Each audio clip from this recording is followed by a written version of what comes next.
Hey guys, Bison here, bringing you another Dragonflight beta video. A couple days ago, we had the tier sets being revealed.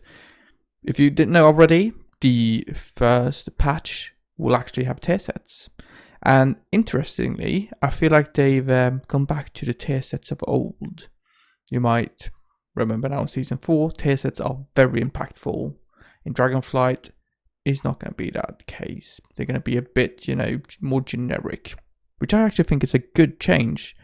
I feel like tier sets that are too powerful, they can sometimes alter the rotation a lot, create a bit of power creep vibe, and you get lots of this borrowed power vibe. Not a fan, but these new ones are a bit different. Let's take a look at both Frost and Unholy, and I'll share you my thoughts. So first of all, Frost 2-set bonus, Obliterate and Frost Scythe critical strike damage is increased by 50%.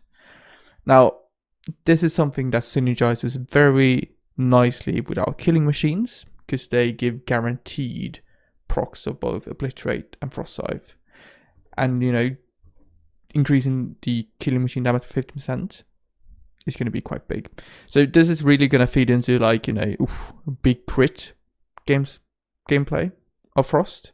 And I feel like this specifically going to synergize very well with Obliteration. Obliteration is all about generating killing machine procs, getting lots of crits on Obliterate. And it gets like a huge chunk of the overall damage from those Obliterate crits. So increasing that with 50% is going to be very powerful. Very powerful. It's going to be like 4% or something.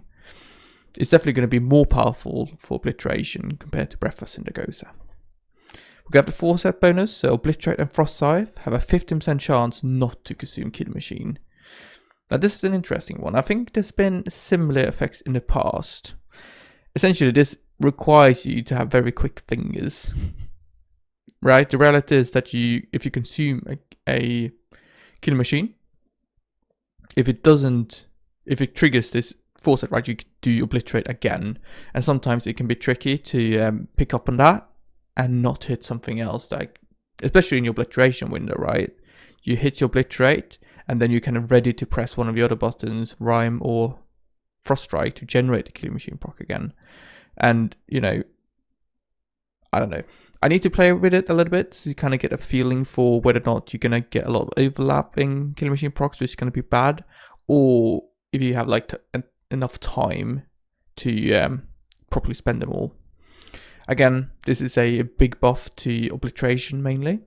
The likelihood of getting, generally, right, this is going to give you 15% more Killing Machine procs-ish.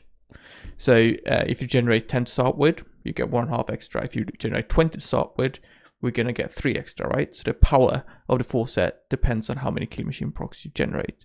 So this, again, is going to influence and affect the Obliteration the most. I think overall, this is quite an interesting tier set. It means that we're going to get quite a lot more single target damage. This is not going to affect AoE that much. Sure, you could run Frost Scythe, but that spell is not really that powerful currently, so I'm not sure we're going to use it that much. So as I see it, this is mainly a single target tier set that heavily favors Obliteration.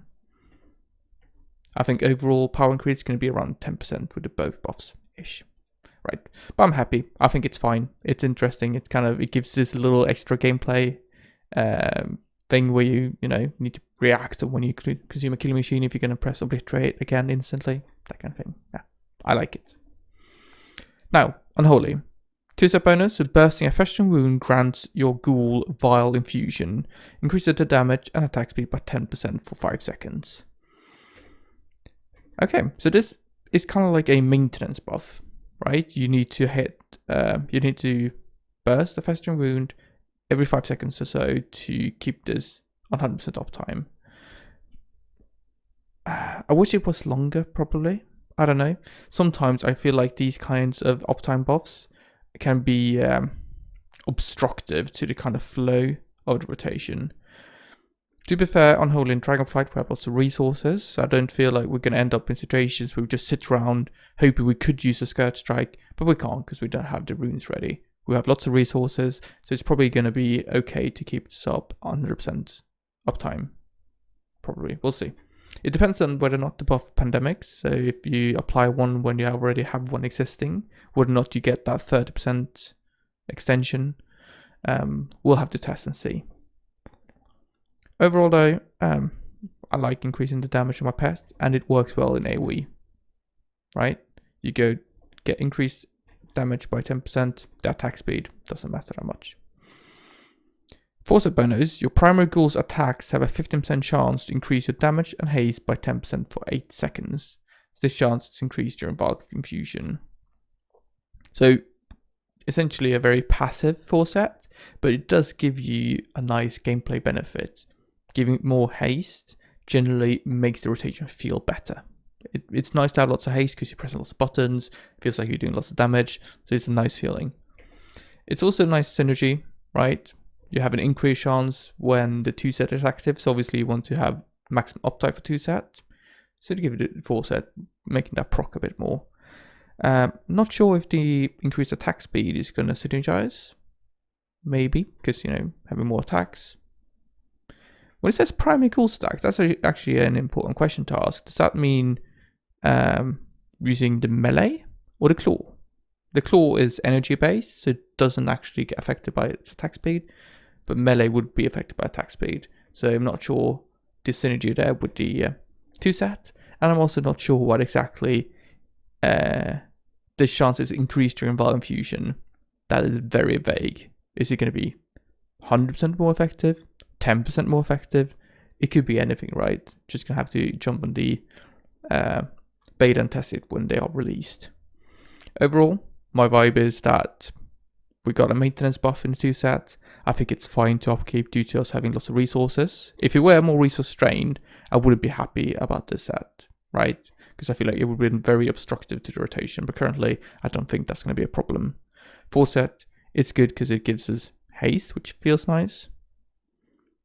And it also increases your damage actually by 10%, yeah. So haste and damage feels good, and it also scales very well in AoE. So overall, it's a relatively passive set, but it's going to feel nice to play with due to the increased haste. Alright, well, let me know down in the comments what you guys think about the tier set. Are you happy with it? Would you want it to be more powerful, more impactful to the rotation? You know, just let me know what you feel like. Hit me up with an upvote or downvote, depending on what you thought about this video. Do consider subscribing if you want to see more of this kind of content. Thank you very much for watching, and I'll see you guys in the next video. Thank you.